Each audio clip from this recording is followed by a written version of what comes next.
تجارت کرنی ہے، شریعت منع تو نہیں کرتی، فرق اتنا ہے ایک بندہ تجارت کرتا ہے میری ضرورت ہے، ایک بندہ تجارت کرتا ہے یہ میرے اللہ کا حکم ہے، تو جب یہ حکم خدا سمجھے گا تو پھر طریقہ مصطفیٰ کو بھی دیکھے گا، اور جب حکم خدا سمجھ کے طریقہ مصطفیٰ کے مطابق یہ تجارت کرتا ہے، آپ یقین فرمائیں میں بے ادبی نہ ہو تو یہ بات عرض کرتا ہوں، بعض فضائل تجار کے اللہ کے نبی نے وہ بیان فرمائے کہ بعض وہ فضائل علماء کے بھی نہیں ہیں، اتنے عجیب فضائل بیان فرمائے۔ آپ صرف ایک فضیلت ذہن نشین فرمائیں، اللہ کے نبی نے فرمایا ایسا تاجر جو سچ بولتا ہو اور ایسا تاجر جو امانت دار ہو۔ تجارت میں بنیادی دو ہی چیزیں ہیں، نمبر ایک خیانت کی بجائے امانت سے کام لے، نمبر دو جھوٹ بولنے کی بجائے سچ سے کام لے۔ یہ تجارت کے بنیادی تاجر کی دو خوبیاں تھی۔ اللہ کے نبی نے فرمایا تاجر سچ بھی بولتا ہو اور تاجر امانت سے کام لیتا ہو، یہ قیامت کے دن اللہ اس کو انبیاء کے ساتھ کھڑا کرے گا۔ اب یہ چھوٹی فضیلت تو نہیں ہے، لیکن اس کو یہ بھی دیکھے اگر حکم خدا ہے تو پھر طریقہ مصطفیٰ بھی ذہن میں رکھے، حکم خدا بھی ہو طریقہ مصطفیٰ بھی ہو، تجارت عبادت بنتی ہے، لیکن ہم کیا کریں گے؟ تجارت شریعت کے مطابق بھی نہیں کرتے، لیکن اگر تجارت کی ہے اور کامیاب نہیں ہوئی پھر ہمیں مسجد بھی یاد آتی ہے، دکان میں قرآن خوانی بھی یاد آتی ہے، پھر ہمیں مدرسے کا کالا بکرا بھی یاد آتا ہے، پھر ہم سب کچھ کر گزرتے ہیں، لیکن تب ہے جب دکان نہ چلے، اور اگر دکان چل پڑے پھر ہماری خرمستیاں وہ دیکھنے کے قابل ہوتی ہے۔ تو تاجر کو بھی چاہیے اگر حکم خدا ہے پھر طریقہ مصطفیٰ بھی ذہن میں رکھ لے۔ میں اس پہ لمبی گفتگو نہیں کرتا، صرف ایک بات تجار سے عرض کرتا ہوں، آپ نے صبح دکان پہ جانا ہے، صبح بازار تو جانا ہی ہے، صرف اگر ایک بات کا اہتمام فرما لیں جو سب سے آسان ترین ہے کہ جب بازار جانے لگے تو چوتھا کلمہ پڑھ لیں۔ ہر بندے کو یاد ہے لا الہ الا اللہ وحدہ لا شریک لہ لہ الملک ولہ الحمد یحیی و یمیت، یہ چوتھا کلمہ مکمل پڑھ لیں۔ اس پہ ملے گا کیا؟ رسول اللہ صلی اللہ علیہ وسلم نے فرمایا اگر آدمی بازار میں داخل ہو، اذا دخل السوق فقال، بازار میں داخل ہو اور یہ چوتھا کلمہ پڑھ لیتا ہے، اللہ اس کو عطا کیا فرماتے ہیں؟ میرے نبی نے 3 انعامات کا اعلان فرمایا ہے۔ نمبر 1، اللہ اس کو 10 لاکھ نیکیاں عطا فرماتے ہیں۔ نمبر 2، وَمَحَا عَنْهُ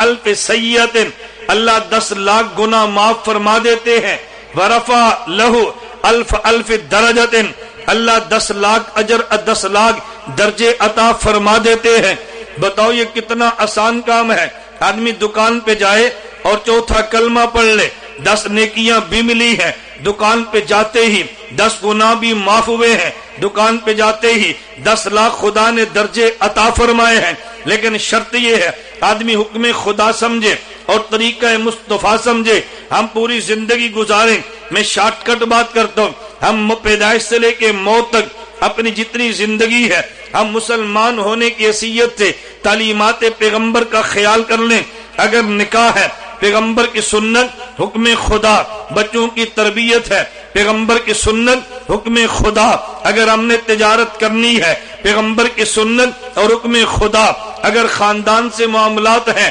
پیغمبر کی سنت اور حکم خدا، اگر سودی معاملات سے بچ کے ہم نے نفقات پہ عمل کرنا ہے تو پھر سنت مصطفیٰ اور حکم خدا، ہم ان 2 چیزوں کو لے کر چلیں تو پھر زندگی پوری گزرتی ہے، عبادت بن جاتی ہے، ہمارا جینا اور مرنا عبادت بن جاتا ہے۔ آخر میں انسان کی موت کا وقت جب آئے تو آدمی کے سامنے جنازہ ہے، کم از کم آدمی اس موقع پر اس بات کا خیال ضرور کر لے کہ یہ آخری موقع ہے، میت کے ساتھ میرا یہ آخری تعلق ہے، آدمی دنیا سے جانے لگا ہے۔ اس وقت بھی ہمارے یہاں 2 قسم کے لوگ ہیں، بعض وہ ہیں جو میت کے مرنے پر بھی اپنی خواہشات کا خیال کرتے ہیں، اپنی ناک کا خیال کرتے ہیں، اپنی برادری پہ توجہ دیتے ہیں، لیکن میت کو ضرورت اس بات کی ہے، اس بات پہ توجہ دینے کے لیے قطعاً تیار نہیں ہے۔ یہ میت کا حق تھا، میت کو غسل دیا جاتا،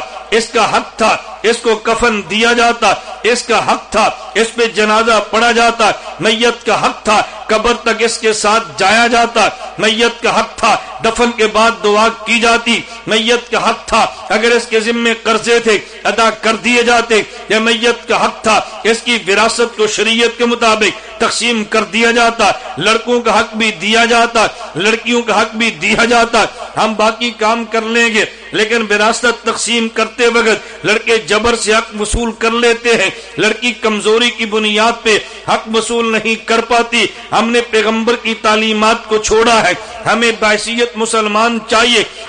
ہم نے پیدائش سے لے کے وفات تک اپنے پیغمبر کی تعلیمات پہ عمل کرنا ہے۔ اگر ہم ان چیزوں کا اہتمام کر لیں، آپ یقین فرمائیں ہمارا ملک امن کا گہوارہ بن سکتا ہے، محبت کی فضا بن سکتی ہے، شریعت نافذ ہو سکتی ہے، مسجد سے لے کے اسمبلی تک دین کی بات کی جا سکتی ہے۔ بحیثیت پیغمبر کے وارث ہونے کے ہم علماء آپ کی خدمت میں یہ بات عرض کرتے ہیں، ہم نے تعلیمات پیغمبر کے حوالے سے اگر دو چیزوں کا اہتمام کرنا ہے، جس کام کے کرنے کا حکم دیا ہم نے ضرور کرنا ہے، اور جس سے منع کیا ہم نے اس سے باز آ جانا ہے۔ اس پہ یہ نہ دیکھیں میرا نقصان کتنا ہے، یہ نہ دیکھیں میرا نفع کتنا ہے، پیغمبر کی تعلیمات پہ چلتے رہیں۔ میرے پیغمبر نے جو تعلیمات دی ہے میں نے اس کے کچھ